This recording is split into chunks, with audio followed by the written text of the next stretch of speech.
buenas tardes. Welcome to the free zone. Welcome to La Zona Libre. Shall we give you a hand? I think we need to give you a hand. Bienvenidos. Welcome to everybody. I am Marlene Braga. I am Head of Public Programs for Skirball Cultural Center, and we are thrilled to be in partnership with our good friends at Zócalo Public Square and Grand Performances to bring this afternoon and evening of celebration to you on the eve of the Independence Day of so many beautiful countries. And so, for those of us who haven't been here before, let me see a show of hands. How many people are here for the first time? Welcome. Oh, it's wonderful. Warms the heart. So the Skirball is a place of meeting guided by the Jewish tradition of welcoming the stranger and inspired by hopes and ideals for preserving our democracy. I'd like to give a hand to democracy. A little pummeled.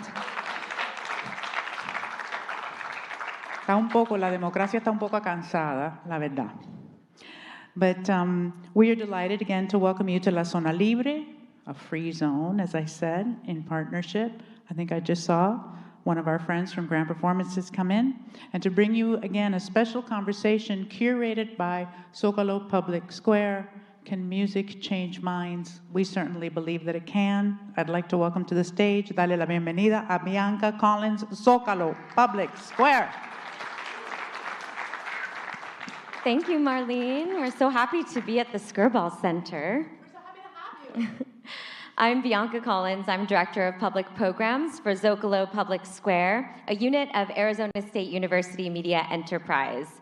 So at Zócalo, our mission is to connect people to ideas and to each other. Everything we do is free and everyone is welcome.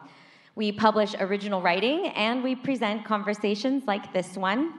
And you can find us at zocalopublicsquare.org on podcast platforms and YouTube, so please subscribe for our latest programs. We were founded in 2003, and we're now celebrating our 22nd year. We're so pleased to be here at the Skirball Cultural Center and to co-present Zona Libre with Skirball and Grand Performances. We hope that you've been enjoying the incredible music, workshops, and activations throughout the day, and that you'll stay for those yet to come. Our conversation today asks, can music change minds? I'll now introduce our moderator. Emilio Morales is the founder of La Banda Elástica, the groundbreaking Los Angeles-based publication that has championed Latin alternative music and culture for over 3 decades. An award-winning art director and arts advocate, he has built a career at the intersection of music, media, and community empowerment through acclaimed live sessions, community radio, and a long-running concert series. His work elevates underrepresented voices, documents pivotal moments in Latin music history, and fosters cross-cultural connections. With a passion for innovation and preservation, Morales continues to share the legacy of Latin music while creating spaces for dialogue, creativity, and social impact. Over to you, Emilio.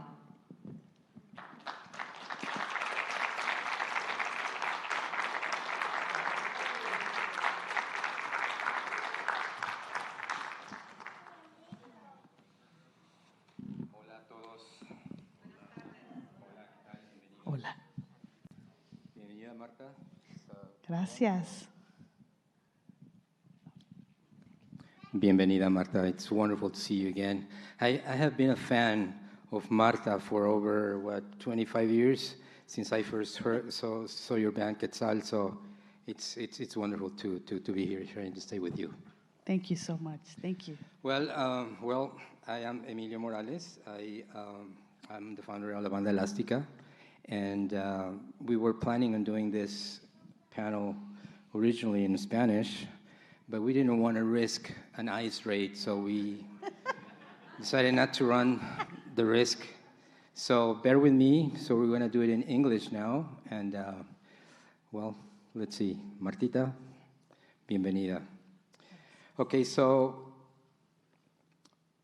we're having a conversation where we're going to dive into how Latin music serves as a powerful cultural connector, bringing communities together, inspiring resistance, and shaping collective identity.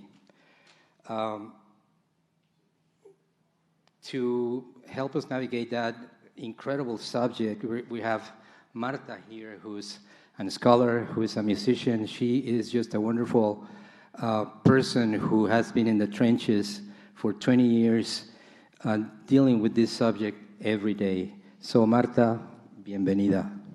Muchas gracias. Gracias. I don't know if you know what Martha has done, but it's going to be a trabalenguas for me, but it's just incredible, all the accomplishments she has done, or she has made. She's an artist, activist, musician, feminist music theorist, an associate professor of the Department of Latino Studies at Scripps College.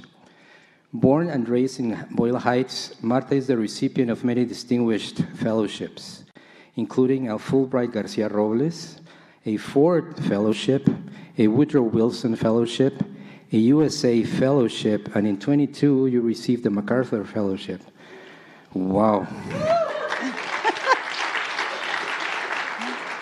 And as a singer-songwriter and percussionist with the Grammy Award-winning band Quetzal, her musicianship deeply informs her academic work. Her first book, Chicana Artistas, Music, Community, and Transborder Tactics in East Los Angeles, was published by the University of Texas Press in 2020 and translated into Spanish in 2024. So let's please help me welcome Martha Gonzalez. Martita. Gracias. So Martha, I think we should start with something personal. You grew up in Boyle Heights, and you later wrote Chicana Artivistas. Can you share a moment when music connected with you so deeply that it changed how you saw yourself and your community? Wow. Okay.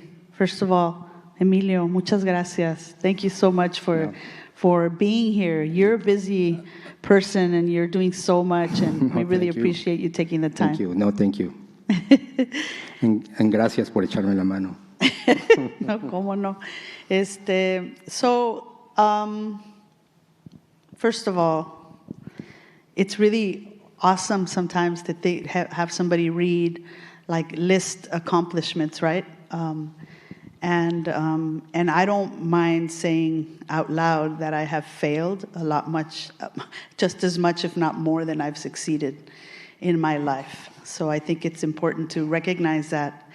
And in thinking about failure, I think about, in connection to the question I was asked, music was always there for me in moments of failure or great sadness, right? Music has always been a tool in my family. My father was a musician, or tried to be a musician, and he imagined a life in music that was, about professionalizing and being like some famous crooner, a Mexican crooner, like Javier Solis or, Jorge Negrete or something like that. That was his time. But I think that that's the first time I really remember, even in moments unfortunately, my dad was also a terrible alcoholic. And so he was, unfortunately, always turned to that music when he would drink. And so that's my first deep memory of music that reached me in moments of sadness, right, that transformed me. So much so that I think that I've spent the rest of my life really trying to redefine what music meant to me in my life. So it's almost like what my father would teach us and how he saw music and his longing. Really, over many years now, I've tried to sort of take the good parts, the beautiful parts about the culture and the language and the beauty and la poesía, por ejemplo, pero también I also rejected other parts that I felt were not so healthy, and that I wanted to do something different with my life in music, or redefine what success is in music for myself. So I guess it's the early years, the most important, were the first memories I have of music and my father. Right. That's a powerful story, and it makes me wonder about the role of how identity plays a big role in how you make and you share music. Yeah. Okay, so, and what did that experience growing up teach you about your role to become an artist yourself? Yeah. Especially seeing how difficult it was for your dad to kind of adapt to that and to kind of have a dream that didn't really fully realized. Right. So in seeing my dad sort of chase a dream, right? And there's nothing wrong with chasing dreams, right? Like, but my dad was like, he wanted to this thing of like, what he was really looking for was validation from someone else, whether it's a system, a record company, that kind of thing, where it's like that would give him value. And as a newly arrived immigrant, I felt like he was always sort of like, that's what he wanted, right? And granted, that wasn't the only thing. Like, he fundamentally loved music, right? It made him feel something. It made him feel alive, and like it brought him closer to his country, right? He immigrated here, and so it was something that had great meaning for him.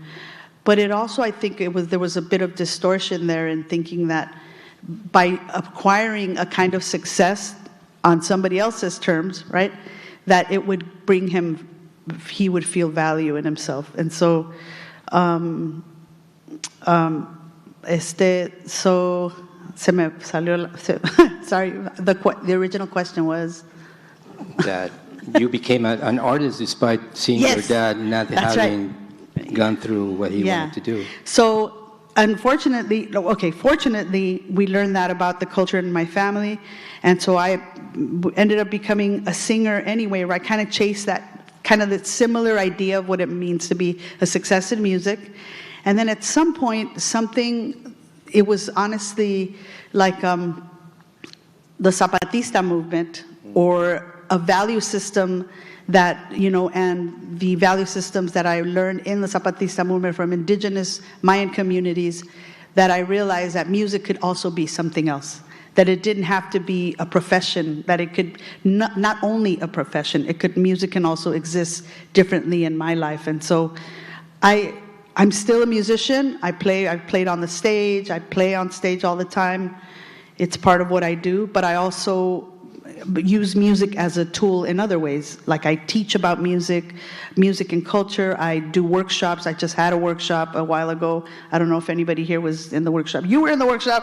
Yes, right? Some of you experienced a workshop, and what was that like, right? Like, together we wrote a song, and so I've been developing that kind of methodology as well. And so música puede ser muchas cosas, right? Music is not just what we see on stage. Music can also be what we do in community together. These are practices that have long existed before the commercialization of music or the industrialization of music, right? These are things that we can't forget and we have to keep going back to. And that's something that these communities showed me, and what I've been trying to share along the way, not just with my students, but with communities, including this one today. And so you became an artivista, which is an artist and an activist. Yeah. Artivista. Artivista, right? Yeah.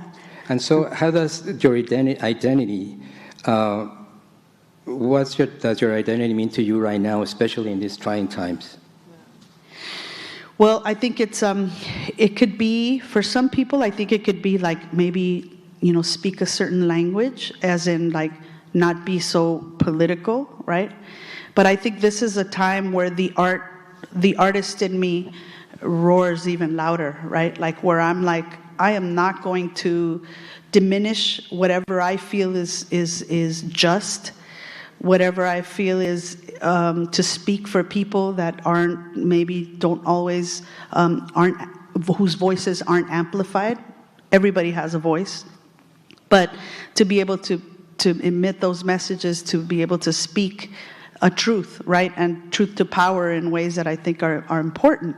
That's what artists do. This is when, like Toni Morrison said, an amazing African-American feminist writer, she said, like, this is where artists go to work. These are the times. Y esto es ahorita es donde de veras uno se tiene que fajar, you know, this is where you really have to like do what you do best. And so I'm creating right now. I'm putting music out. I'm teaching. I'm always teaching. I'm always trying to stay connected to my students, ear to the ground in that way, but also really paying attention to what's happening and being vocal about these things. Exactly. It's crazy. I mean, you can be arrested right now by speaking Spanish in a public space. Yeah.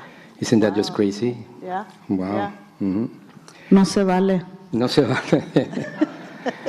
Martha, your work has been influenced by the son jarocho and fandango traditions.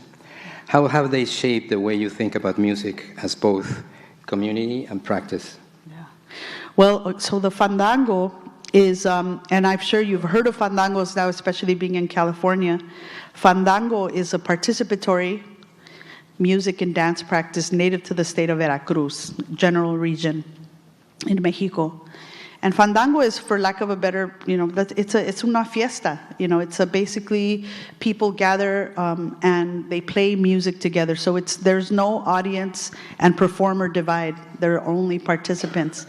And so that topándome or meeting the communities and the people that were really proliferating that practice, after many years of sort of like, it didn't go extinct, but it sort of, people didn't think it was as cool because it was considered to be rancho or indigenous or African even, right? So all of these things that are seen as, because Mexico también tiene su racismo, right? Mexico also has a lot of racism. But those things, those practices were seen as beneath, right? Indio, negro, right? And that practice wasn't as spoken about or done in community as much. And so there's been a lot of work over the years of different people and specific protagonists in the community that have really made sure that people were learning and taught it to the young people, learned from the older people, teaching it to young people. And so now fandangos are everywhere. And so that practice and the fact that it's participatory, that it's in community, that it exalts the African and the indigenous root, not just the Spanish roots, was something that was completely, went in line with what the Zapatistas and values were. And that is that music is a tool of empowerment for all, right? That music can be a tool of dialogue. That music can be its poetry and that everybody has a right to. And so the fandango for us was like, wow, this is amazing. And so los sonidos del fandango, the sounds, the son jarocho itself, the music that is born in fandango, which is the son jarocho, which is la bamba. We know la bamba? Mm-hmm. Right. So Richie Valens took La Bamba and rocked it out, right? Put it in 4/4 rather than the 6/8 kind of thing. And he, you know, that La Bamba is one son in the pantheon of the repertoire of fandango. Un chingo de sones. There's all kinds of sones. La guacamaya, el buscapiés. Like there's a repertoire in this fandango. So anyhow, La Bamba is one of many sones, and this practice, however, is something that's been, you know, the sounds have influenced my personal music and composition, but it has also been a part of a tool in dialoguing with other communities and being in community with others through this practice. And it's been really, and I've raised my child in it as well. And so they're a fandanguero also, and just amazing player, singer, poet, you know, it's just beautiful. Wonderful. And also you sing both in English and in Spanish. Do you think that audiences, when they go to your shows, do they need to understand every lyric to feel the music, or is the energy of your band or of your performance enough on its own? Yeah. Well, I hope that the energy is always felt, but a mí que me importa si me entienden o no, you know what I mean? Like it's not that I don't care if I'm understood. What's important to me is that I am expressing myself, right? And I'm always surprised when folks are like, that song you sang, or like, I love that song, or, you know, this song brought me through a really difficult time, and like people connect, right? But honestly, as an artist, like, I mean, I care about what you think and if you like my music or not, but at the end of the day, what I care more about is that I'm being true to myself and what I'm expressing. Beautiful. Also, with Quetzal, your music has broken the expectations of what Latino music should sound like. Do you think that audiences have a reaction, either positive or negative, when they see you perform or your band, because they are not finding what Latino music should sound like? What do you think? Do you see audiences react in a certain way? Yeah. Well, I don't consider, well, for one, like we feel like we're a Chicano rock band, which is different than being Latino, right? Right. And for ourselves, like, there's nothing wrong for being Latino. I mean, the event here is really espousing a lot of Latinidad, right? And I think it makes space for all of us.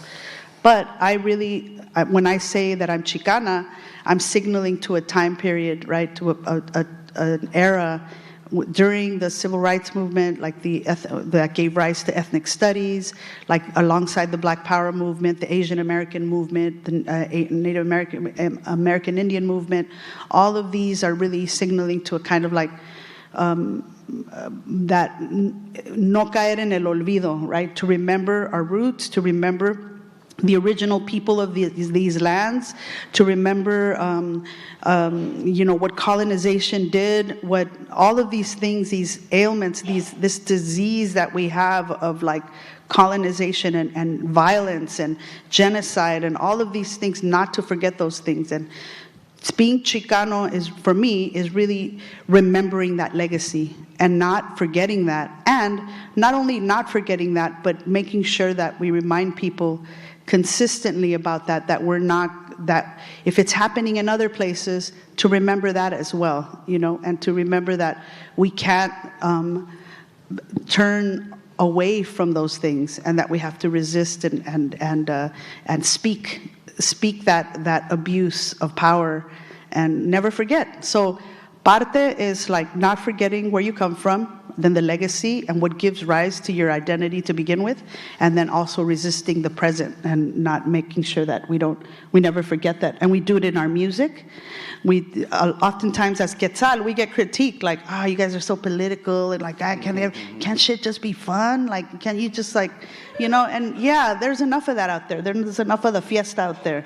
And I think that our legacy is always going to be about speaking something else, because there's enough of the other thing out there. Y está bien, qué bonito. Shit, I partied to that too, right? Pero también hay otra cosa. También tiene que haber otra cosa, Yeah, that's wonderful. I think that, isn't that wonderful?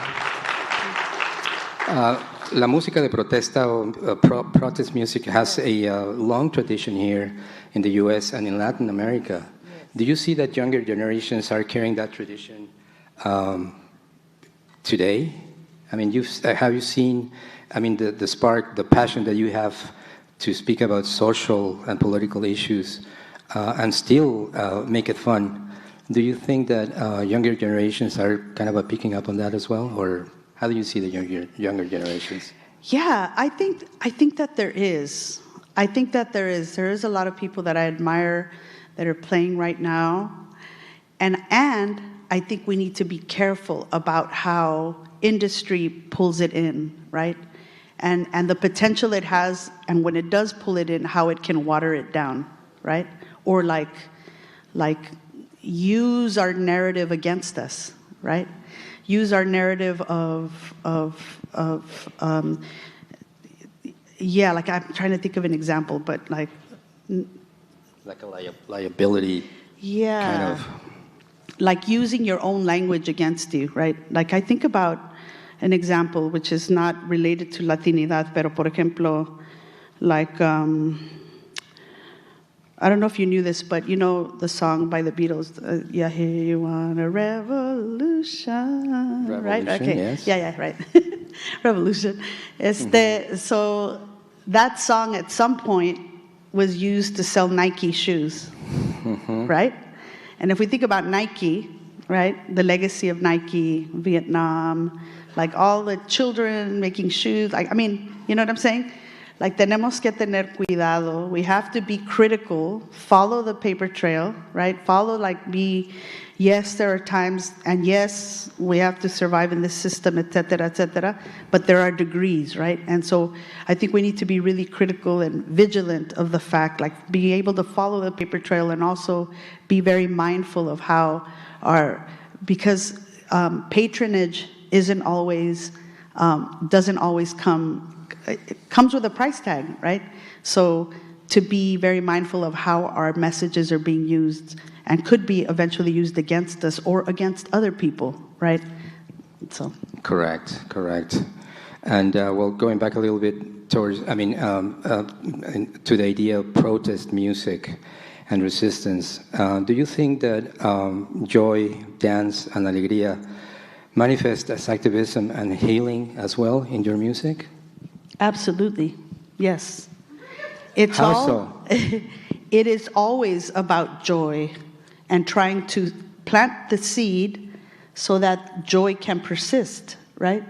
It's about planting the seed of getting people to think about the things that are important and not to lose sight of, right? Even as we find moments of joy, right? So right now, what is being asked of us is nothing, right? Silence.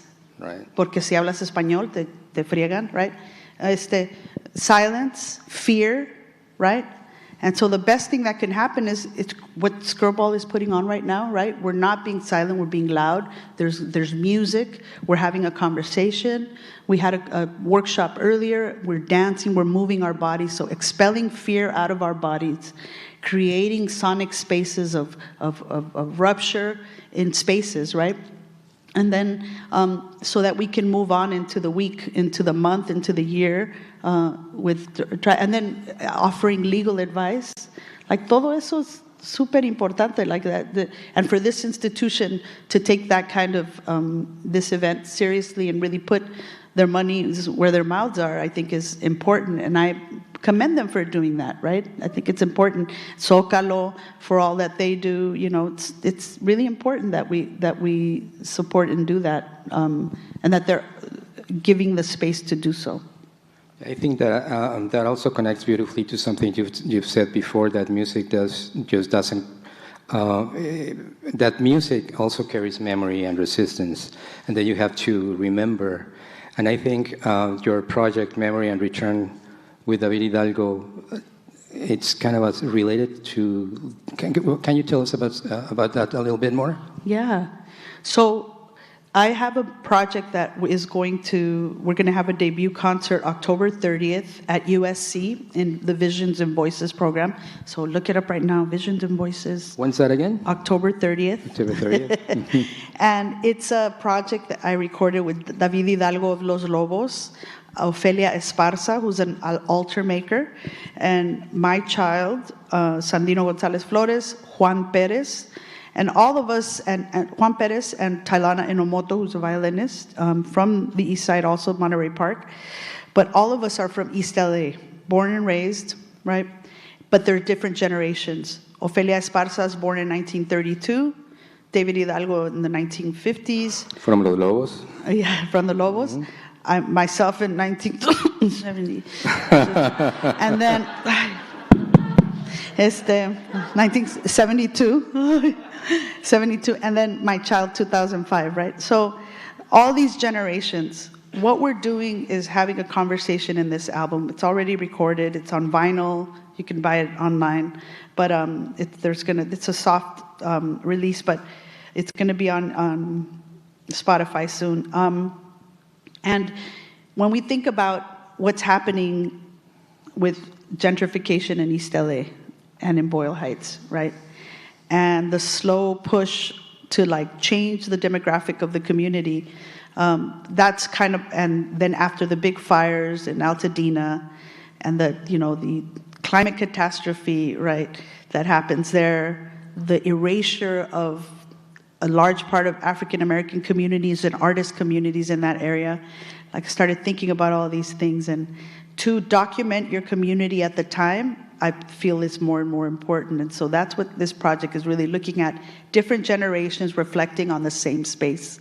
And so that's what these songs are about. It's about the LA River, it's about East LA, it's about who the ancestors that walk the streets, what we look at present. Like, it's just a weird, like, memory. And when we were doing this, David Hidalgo told me of his brother, his older brother. His name is Elmo, and El was he actually, towards the end of his life, he lost his memory. And then our bass player, Juan Perez, his mother died of dementia. So, like, there were all these things that were kind of revolving. Y uno como artista empieza a jalar cosas, and so it's called Memory and Return. So, yeah. Y los invito, please come.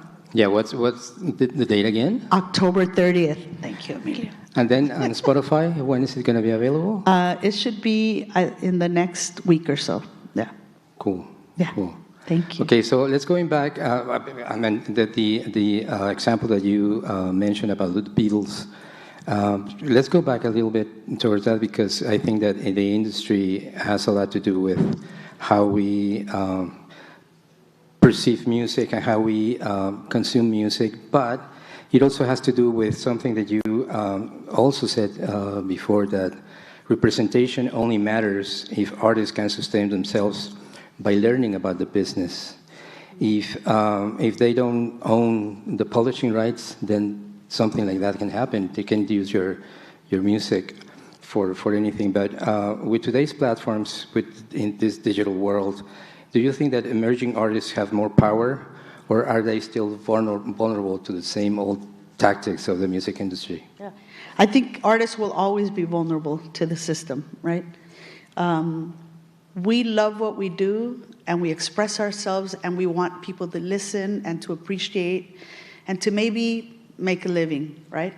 And oftentimes, I think that powers come in and say, like, you got to pay your dues, right? You got to do this much, and then you can be whatever, right? And so I think we should know, and young artists have the internet to research that, and especially como Latinos, por ejemplo, Chicanos, Latinos, like, when you see it, like now, you know, you have all these Latino artists out there, right, that you see, and some of them sing in English and Spanish, and right, and we're like, yeah, we're doing it, we're making it, right? I would not be surprised that half of them, if not more, later are filing for bankruptcy, right? Or die with no teeth, no health insurance, no, like, o sea, struggle, right? And after making a shitload of money for the record companies, right? Where did that money go, right? ¿De qué tiene que te representen, verdad? Si no haces tu vida, o sea, si no vives cómodamente, right? What's the point of being represented visibly without really making that real money, right? So to me, every time I see an artist, I was like, cool, I hope they own their publishing. I hope they know their business, because that's where the money is. That's retirement money right there. If a song goes big time on the radio, the only body that's making some real money is the songwriter. I hope if they wrote the song, I hope they kept their publishing rights, because sometimes a record company will say, we want 80% of that because we're going to make you famous, and they keep 20. I mean, they didn't write a lick of that lyric, but they demand it, right, because you have to pay your dues. And so nowadays, with the internet and you know, all this technology, like, you could do your own thing. And, you know, A&R people are not even doing the work of the artist. They're looking at the internet and see how many hits, how many likes, and then they go in and they say, you know, you want a record company? It's like, because you already did all the work. You got all the likes, you got all the followers, you got all the, like, they're doing very little work after that, you know. The groundwork, so, yes. Exactly, the groundwork. And so I feel like it's empowering moment, but we can't, I think young artists can't lose sight of the fact that if the more they keep, the better off they'll be later. And then later, if they want to sell their catalog, it's like they can do that, but I feel like they have to still understand the system and the industry. They can't let the fantasy get in the way of the reality of what esta industria, what it does and what it can do and what it won't do for you. Correct. Porque at some point, you're not going to be so sexy you're going to get old. You know what I'm saying? And the next hot young thing is going to come in, and they're going to take you. Won't take a second. They'll drop you in a second, or they'll sit on you because they have a similar artist. So sometimes, and I know this for a fact, there are record companies that sign an artist and they'll say like, yeah, we'll get to your album, and they're because they have somebody else that they want to put out that is competing, and so they won't let them release their album because they want to make sure that what they invested in is already out. And so, it's diabolical, is what I'm saying. Yes, it is. But now, taking advantage of your knowledge and your presence here, can you give us just like a Latin music business 101? What advice would you give to a young upcoming artist on what to do to kind of plan for a sustainable career? What would be your top 5 things for young artists to start doing and to take care of that? Okay, know your business. Okay, know the business, how it's working, and it changes all the time. Okay, know your business. Work on your craft. Be real, like real artist, Always work, always learn, always if you're a songwriter, if you're a singer, it's keep working at it, porque es una chinga, you gotta keep at it. Number 3, define success for yourself, right? It's not what I think Instagram has done is made it a popularity contest, right? And this is in high school. This is real life, right? You have to, somebody may have a shitload of likes, but they're barely making ends meet. And you can bet on that. I know it for a fact. So, una cosa es la apariencia. One thing is appearance. And another thing is reality. And what you have to know is that you have to, if you really want to eat in the long run, it's a slow game.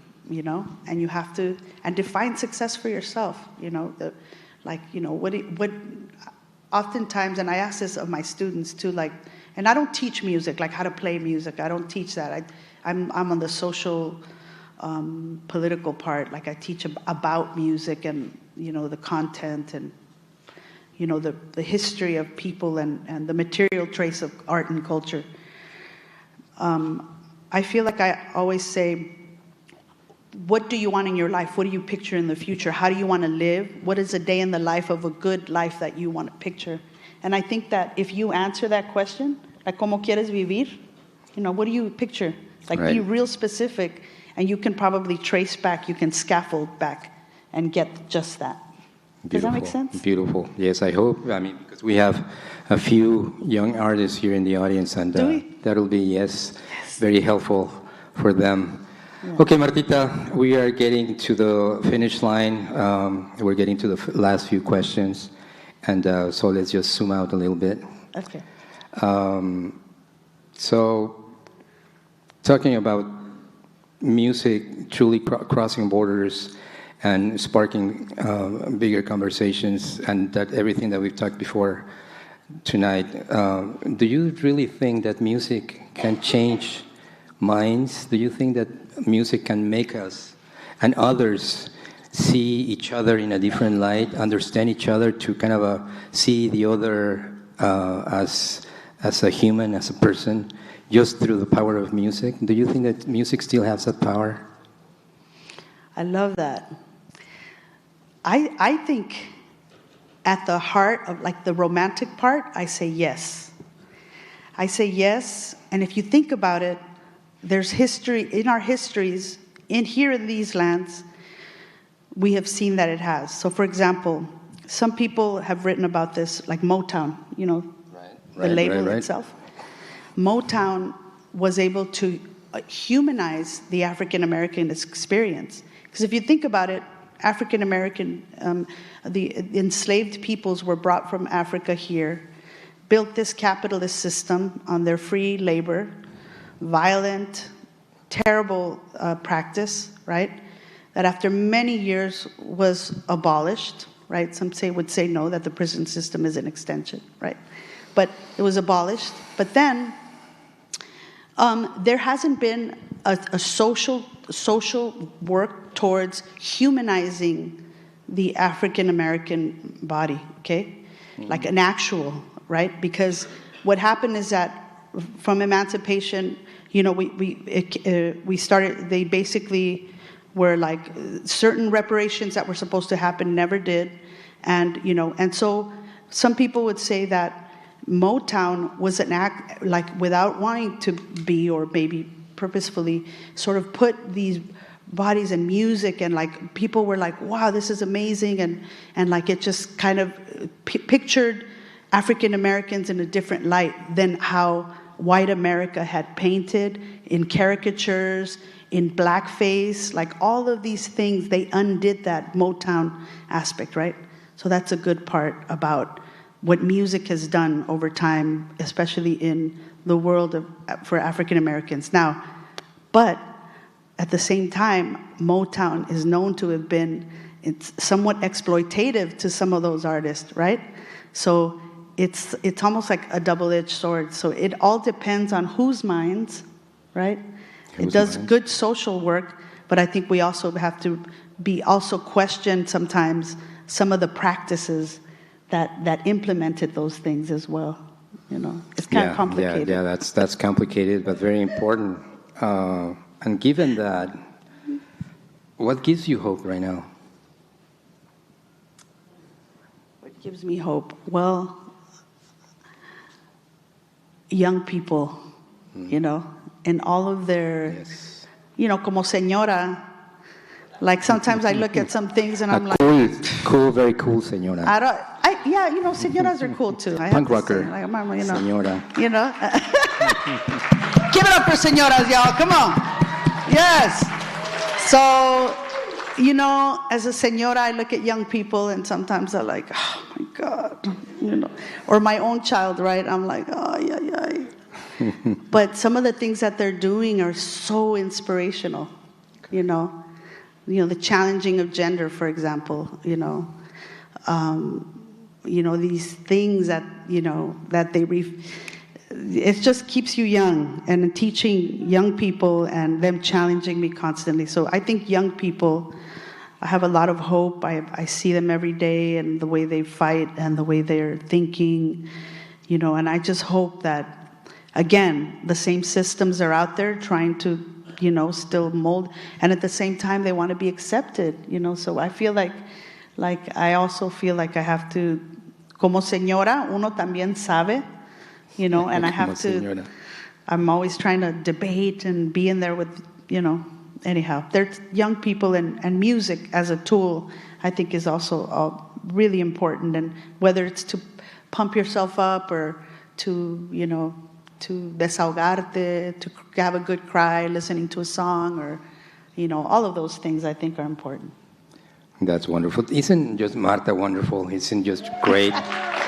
Well, I think that con eso llegamos al final. Eso es todo, ya estuvo. Gracias, Martha. Thank you for your brilliance and your heart. And I think that if we learned anything tonight, is that música and music is more than sound. Es memoria, es puente, es resistencia, y es alegría. And now we're going to open the floor for your preguntas, your questions. Thank you both. Hello. Okay, if you have a question, you can come down here by me and ask it.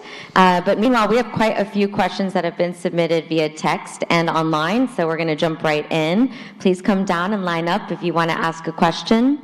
For those of us who are not musically inclined, how can we support artivistas and their movements? How do we bring music and art into our communities? Beautiful. Well, if you're interested, not everybody's going to be into fandango, right? But if you're into fandango, there's different sites across the city that are teaching, that do this in talleres or workshops. So I recommend that you go to the Eastside Cafe. If you're in the Valley, you can go to Tia Chucha's Cultural Center. If you're in San Diego, near that area, there's a cultural center there on the other side of the border, but also on the San Diego side. You can go to, in Santana, there's Centro Cultural de Mexico. But besides that, like there's a course that I teach where I make my students go like, you know what, go into your cultures and your root cultures and figure out what you guys did for fun. And maybe it's not even music, maybe it's cooking, right? A tamalada, learn how to make tamales, learn how to do things with others in that way, like to build culture out, to remind ourselves of the things that we still have in our own cultures, right? And I feel like, you know, I've had students like, hey, you know, we used to make these, my parents are Yugoslavian, and like, I didn't really know that, but I remember this food we used to have, and so we're making it again. And it's like these kinds of tareas or homeworks, like, to dig into your root cultures for those collective things that you used to do. Wonderful. Okay, this next question's for both of you. Do you want to add on to that? Okay. Go ahead. What advice would you give to artists right now about resisting the current administration and our rapid move toward fascism? Martha? You answer first. I've been talking too much. Well, I would say that you have to be active. You have to be out there. You have to be fearless, because I think that if you're not fearless and you don't believe in yourself, then they're going to take advantage of us, and they're going to continue taking advantage of us. So I think that you have to be confident in the work that you do and take it out there regardless of the consequences. That would be my advice.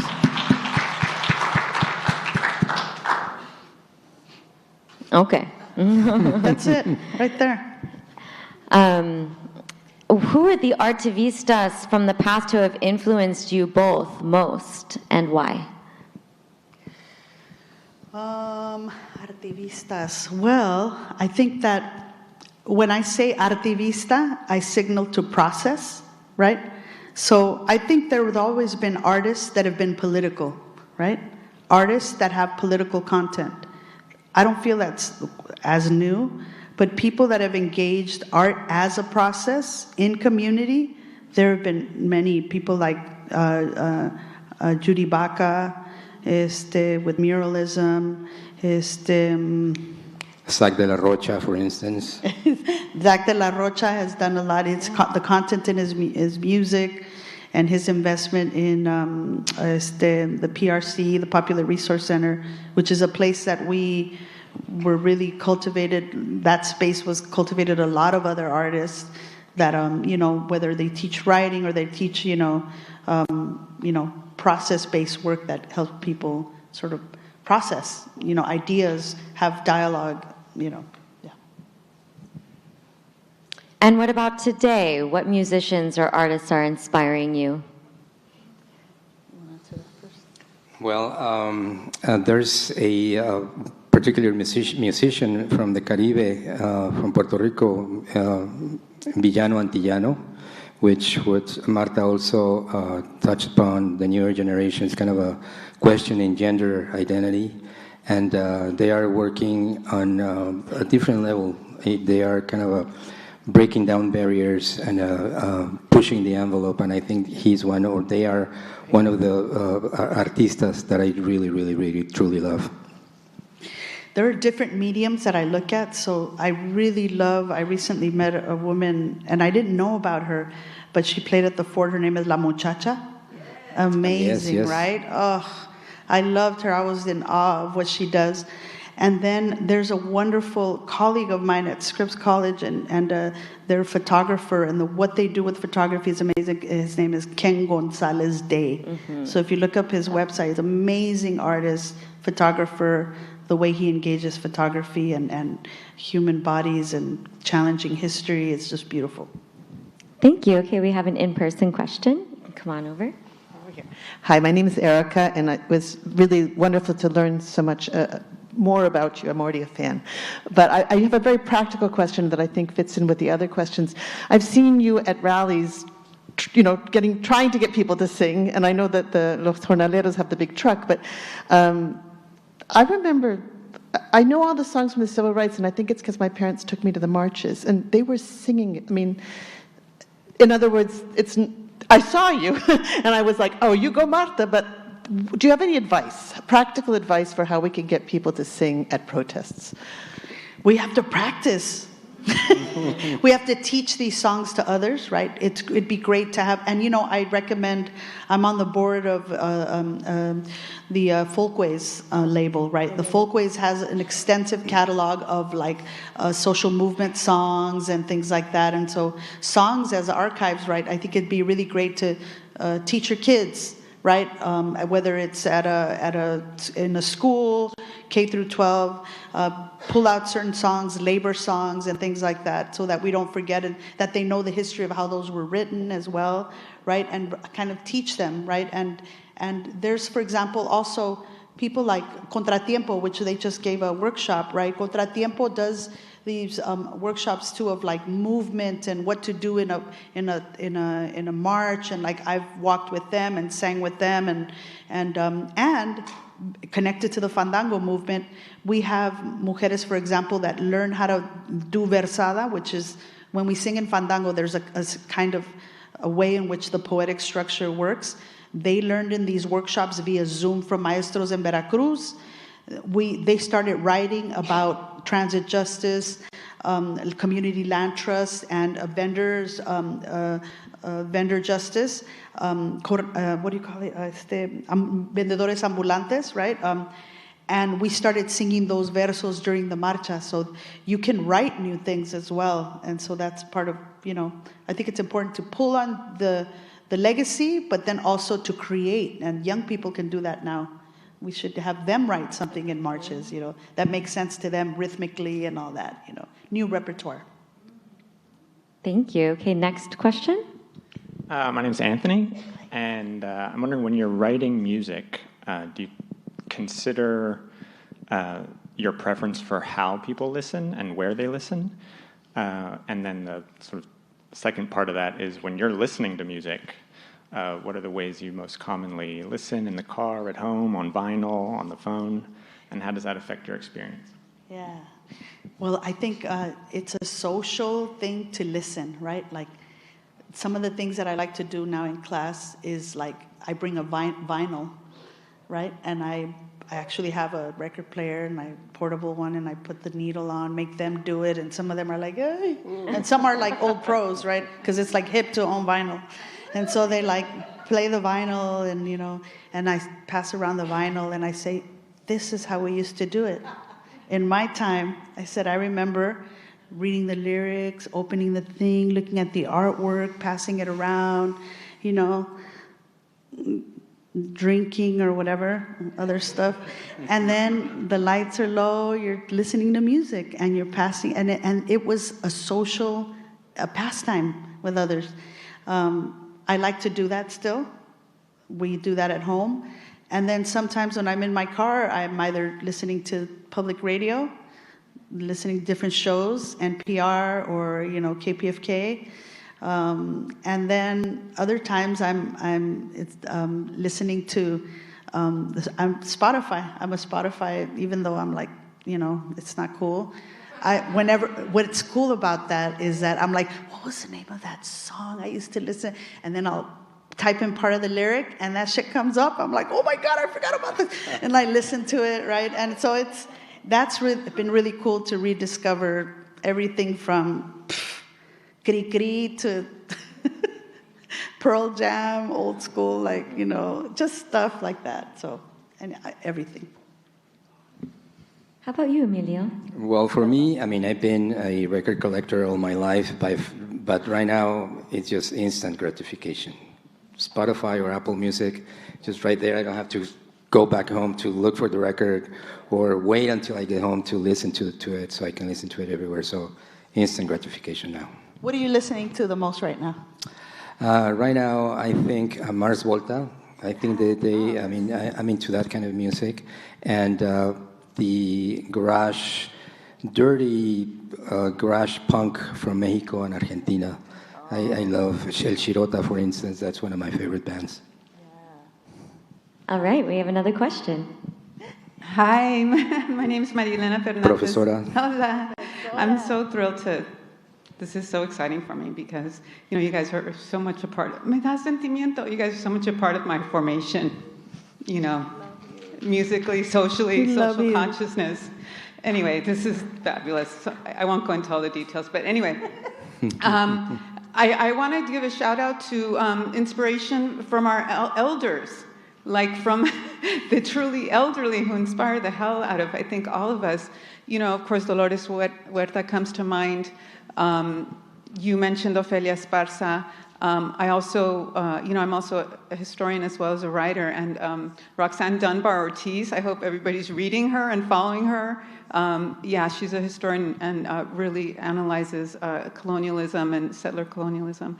So they really inspire me. And my question to you, Martha, is can you please tell us how you all what choices you made in terms of publishing, producing your albums? You said Smithsonian, I forgot the full name. Folkways. And but what about other? How did you do it? How did you fund those? Do you completely independently, as far as I can tell? And nowadays, I'm hearing discussion from big artists who are like, no more Spotify. They're taking all our money. I'm going out on my own and just having directly negotiating with my fans.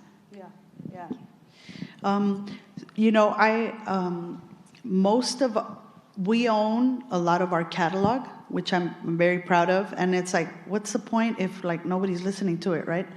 But that's some of it. But also, I think that the record companies. But if I really think about it, most of our albums have been a part of a record company. So a lot of our catalog is owned by Concord right now, because we were with a company that Concord bought out. And then the other albums are through Smithsonian Folkways. And we went with Smithsonian Folkways because of the kind of legacy they have. We recorded 3 albums with them, and the Grammy happened because it was just like a fluke. They put it in there and it won, and we were like, what? And so, but it's not like it sold millions of records. It wasn't like that at all. But I think that now I hear of so many artists that have built their following through YouTube, through subscribers, that you can buy their albums. They sell vinyl. Now vinyl is a thing, right? It's a physical thing, because CDs aren't a thing anymore, but vinyl has a kind of like I said, that social part that I think is very relevant for us still, because we are social creatures, right? And the rest, it's like they basically have a relationship. I forget which artist. It's a trans artist that IndieWire wrote about, that goes tours and they sell out shows everywhere, but they built most of their following via YouTube. I can't believe I don't remember the name of the artist. You guys should look it up, IndieWire. And they were Artist of the Year. They sold so many albums everywhere they go, and they make their money at their concerts. Now record companies have these 360-degree deals where it's like they'll sign the artist, but they want a piece of the door, they want a piece of the merch, they want a piece of land, because and it's more and more, they are gutting artists more and more. And so the more power an artist can keep, the better off they're going to be in the long run. And you can do it on YouTube. Like we talked about earlier, it's doable. But it does take work, right? It takes work, but there are people that are willing to do some of that work with you. There's new roles within the music industry that help an artist do that. So it's not so hard as people would think, and you keep control, and you make most of your money back like this if you spend your own money to record your album, Smart. Yes. Okay, this is the last question that we have time for. My name is Gaby Lozada, and my question is, do you have any advice for families who would like to make an archive of their family's stories through art or music or any type of art, when they haven't have the training on it, but have this desire of just documenting what is happening with these families, especially in these moments in our country? Beautiful. I love to hear it. Do you have it? You want to say something? Well, I think that,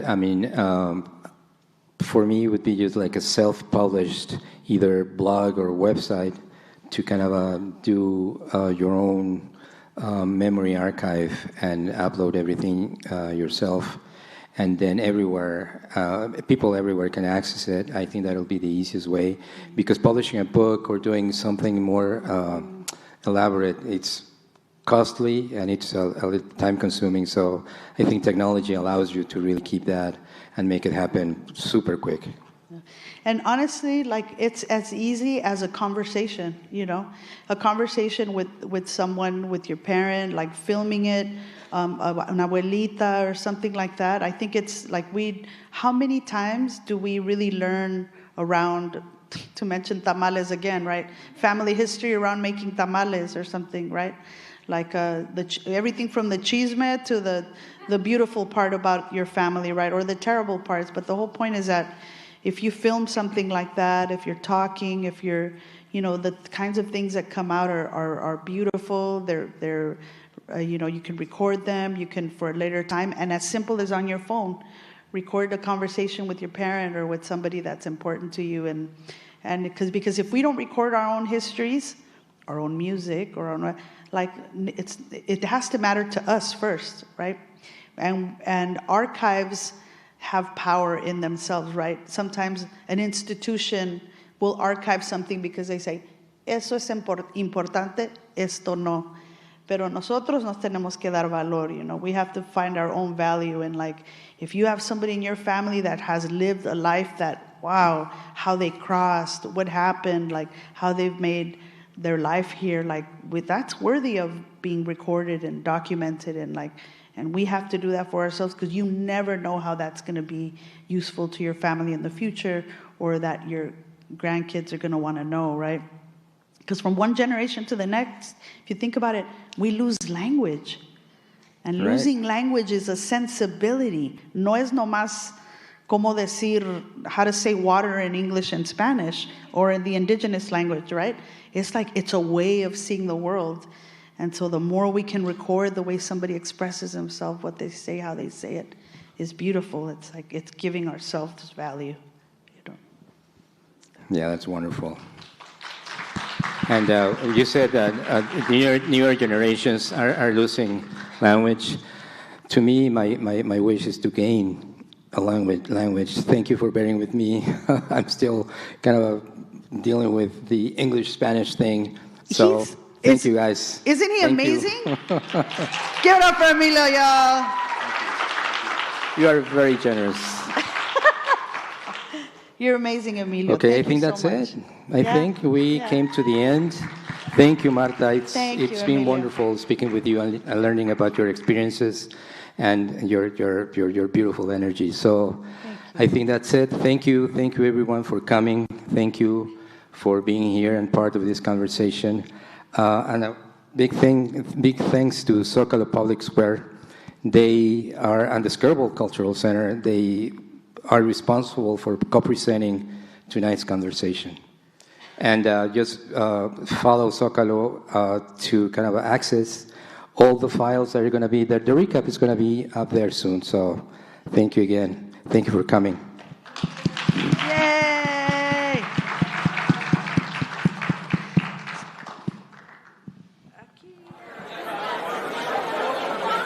Aquí estamos y no nos vamos.